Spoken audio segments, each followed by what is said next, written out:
મિત્રો, ચૈત્ર મહિનો અને લીમડો આ બંને વસ્તુ છે ને એ એકબીજાની પર્યાય બની ગઈ છે.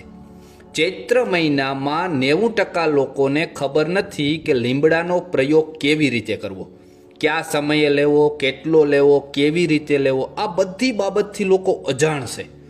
વિક્રમ સંવત પ્રમાણે આ શનિવારથી ચૈત્ર મહિનાનો પ્રારંભ થવા જઈ રહ્યો છે. તમારા શરીરમાં મિત્રો લોહીનું શુદ્ધિકરણ કરવું હોય ને, લોહીને એકદમ શુદ્ધ બનાવવું હોય ને, તો આ પ્રયોગ તમારે આ મહિનામાં અચૂક કરવો જોઈએ. બીજું કે વર્ષ દરમિયાન જો મિત્રો તમારા શરીરમાં તાવ જેવી ભયંકર બીમારી આવવા જ ન દેવી હોય ને, તો આ મહિનામાં આ પ્રયોગ તમારે અચૂક કરવો જોઈએ. ચૈત્ર મહિનાના 15 દિવસ માટે આપણે મિત્રો આ બે વસ્તુનું પાલન કરશું ને, હું તમને બે વસ્તુ જણાવવાનો છું, એ બે વસ્તુનું તમારે પાલન કરશો ને તો તમારું શરીર સંપૂર્ણ રીતે નિરોગી રહેશે. આ ગેરંટી છે આપણી. બરાબર, સારું. હું હવે ડાયરેક્ટ વિષય ઉપર જઈએ. પહેલો પ્રયોગ હું કહું છું કે પહેલી વસ્તુ આપણે શું ધ્યાનમાં રાખવી. તો આપણે આ મહિના દરમિયાન બની શકે એટલું ખૂબ ઓછું મીઠું ખાવું. ખૂબ એટલે ખૂબ ઓછું મીઠું ખાવું. જો ન ખાવ ને સાવ તો પણ ચાલે, પણ ન રહેવાતું હોય તો ખૂબ ઓછું ખાવું. તમને ખબર હશે મિત્રો, ચૈત્ર મહિનામાં આપણી મહિલાઓ હોય ને એ મીઠાનો સ્ટોક ઘરમાં કરી લે.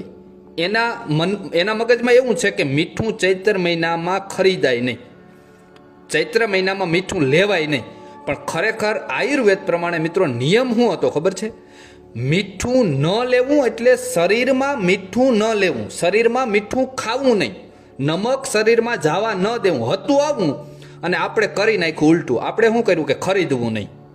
બરાબર, એટલે ખરેખર આયુર્વેદ પ્રમાણે નમક ન ખાવું જોઈએ. બરાબર, આપણે ઉલટું કરી નાખીશું. આપણા ઋષિ મુનિઓએ આ માટે ચૈત્ર મહિનામાં અલુણા નામનું એક વ્રત આપ્યું છે. તમને મોટાભાગનાને ખ્યાલ હશે આ વ્રત વિશે. એ અલુણા વ્રત એટલે એ જ છે મિત્રો, મીઠું ન લેવું. બરાબર, એટલે પહેલો પ્રયોગ આપણે ખાસ બધા સમજી લીધા કે મીઠું લેવું નહીં. બરાબર, નમક જેટલું ઓછું લેવાય એટલું ઓછું તમે શરીરમાં લેશો ને તો તમારા શરીરનું લોહી છે ને એ શુદ્ધ થવા લાગશે ધીરે ધીરે. બરાબર, અને જો નમક તમે વધારે આ મહિનામાં લેશો ને તો શુક્ર ધાતુ ઉપર મિત્રો ખૂબ મોટી અસર થાય છે. બરાબર, એટલે પહેલું આ વસ્તુનું ધ્યાન રાખવાનું છે. હવે બીજી વસ્તુ કઈ છે એ હવે હું તમને કહું. ખાસ ધ્યાન રાખજો બીજી વસ્તુનું પણ. એ પહેલાં મિત્રો મારી એક વિનંતી છે, જો અમારી મહેનત સારી લાગે ને તો આ વિડીયોને એક લાઇક જરૂર કરજો. ચેનલમાં નવા હોય તો નીચે જો લાલ કલરનું બટન છે સબસ્ક્રાઇબ, એ દબાવી દેજો. તમને આવા અવનવા વિડીયો આવી